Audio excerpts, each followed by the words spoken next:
Hello दोस्तों, क्या आप भी परेशान हैं इन बिन बुलाए मेहमानों से? क्योंकि जब भी आते हैं बहुत ही ज़्यादा गंदगी, बहुत सारी बीमारियां लेकर ही आते हैं। कई बारी तो ये हमारा बहुत ही नुकसान कर देते हैं। एलोवेरा में घुस जाते हैं तो सारे कपड़े भी काट देते हैं। तो इन चूहों से परेशान होकर हम रख देते हैं मार्केट से लाकर दवाइयाँ। तो दवाइयाँ खाकर ये कई कोने में मर जाते हैं, तो इनको ढूंढना मुश्किल हो जाता है, बहुत ही ज़्यादा बदबू भी देने लगते हैं। तो आज मैं आपके लिए लेकर आई हूँ ऐसी किचन टिप्स जिसमें आपको चूहा मारने की बिल्कुल भी ज़रूरत नहीं, अपने आप ही घर से भाग जाएंगे। तो चलिए इनको हम कैसे बनाते हैं। तो सबसे पहले यहाँ लिए हमने 3 पुराने टूथब्रश, जिनको हम लोग बिल्कुल भी यूज में नहीं लेते हैं, जो बिल्कुल बेकार पड़े रहते हैं, उन्हीं को हमने यहाँ ब्रश ले लिया है। तो इनका हम यूज करके बहुत ही अच्छा आपको तरीका बताएंगे। तो सबसे पहले इन ब्रश को हम रख देंगे साइड में, और यहाँ लिया है हमने बेसन।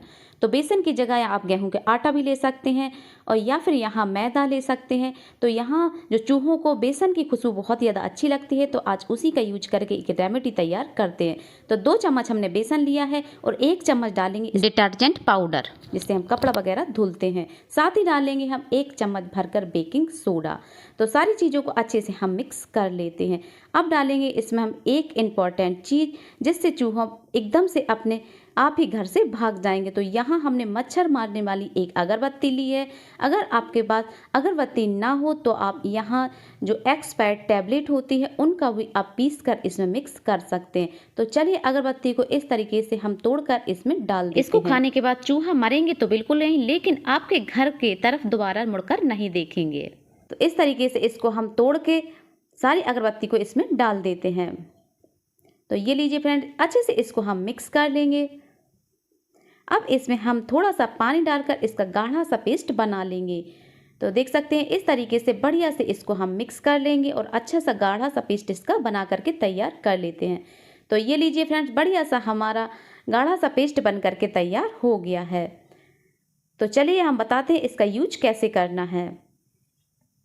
देख सकते हैं आप इसकी कंसिस्टेंसी, तो इसी तरीके का हमने इसको बना लिया है। अब जो हमने पुराना ब्रश लिया था उसके ऊपर इसको हम लगा दें, क्योंकि चूहों को प्लास्टिक की जो चीज़ें होती हैं वो काटना बहुत ही अच्छा लगता है। तो इस तरीके से हम पुराने ब्रश के ऊपर अच्छे से इसको लगा देते हैं। तो ये लीजिए फ्रेंड, बढ़िया तरीके से हमने इस पे पूरे ब्रश पे लगा दिया है। अब इसको हम रखेंगे दरवाजे के पास, जहाँ से हमारे चूहे एकदम मेन गेट से आते हैं, वहीं पे हमें किनारे में इसको रख देना है। ऐसी जगह रखना है जहाँ से हमारे बच्चों ना पहुँच पाएँ। तो इस तरीके से हमने दरवाजे के किनारे में इसको रख दिया। यहीं से हमारे जो चूहे हैं वो घर के अंदर प्रवेश करते हैं। चलिए दूसरा तरीका भी आपको बता देते हैं। तो यहाँ लिया है हमने पुराने न्यूज़पेपर, तो इनको हमने इस तरीके से कटिंग कर लिया है। तो इनके ऊपर जो हमने रेमेडी बनाकर तैयार की हुई है, इसके ऊपर इस तरीके से पतली पतली लेयर इसके ऊपर लगा देंगे। तो देख सकते हैं फ्रेंड्स, इस तरीके से हमने इसके ऊपर पतली पतली सी लेयर लगा दी है। इसको खाकर ही चूहे अपने आप ही घर से भाग जाएंगे, मुड़कर आपके घर की तरफ कभी भी नहीं देखेंगे, क्योंकि ये चीज़ें हमने ऐसी मिक्स की हैं क्योंकि जो चूहों को बिल्कुल भी पसंद नहीं है। तो चलिए अच्छे से हमने इसको लगा दिया है। आप चाहें तो बड़े से पेपर के ऊपर लगा सकते हैं। हमने यहाँ छोटा सा टुकड़े को कट कर लिया। इस तरीके से हम सारे पेपरों के ऊपर इस रेमेडी को लगा देते हैं। तो चलिए हमने अच्छे से इसको लगा दिया है। अब इसको हम रखेंगे जहाँ पे हमारे चूहा सबसे ज़्यादा आता है, यानी किचन में। तो यहाँ किचन में हम गैस के नीचे इसको रख देते हैं, क्योंकि खाना बनने के बाद जब किचन हमारा बंद हो जाता है तो सबसे जल्दी चूहा यहीं आते हैं। तो देख सकते हैं इस तरीके से हम गैस के नीचे इसको रख देते हैं। और ध्यान रखना है, जब भी इसके नीचे हम इसको रखेंगे तो हमारा खाना पीना उस जगह बिल्कुल भी नहीं होना चाहिए, क्योंकि और ये काम हमें रात में ही करना है। जब भी आप सोने को जाएं तो ये तरीका कर दें, फिर उसके बाद आप जा सकते हैं सोने के लिए। और दूसरा हम रखेंगे इसको बेड के नीचे, यानी किनारे में।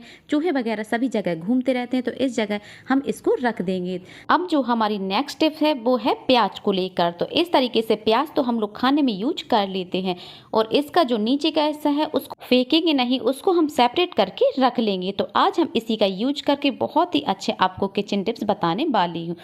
जो हमारा प्याज का टुकड़ा है उससे हमारे जो कॉकरोच हैं, कीड़े या बैक्टीरिया वगैरह है वो नष्ट हो जाते। ये काम हमें रात को जब हम लेटने जाते हैं उससे पहले हमें करना है। तो इस तरीके से किचन का जो सिंक होता है उसको हम लोग रात में ही अच्छे से साफ़ कर देते, लेकिन फिर भी सवेरे वो कॉकरोच वगैरह बाहर निकल के आ जाते हैं।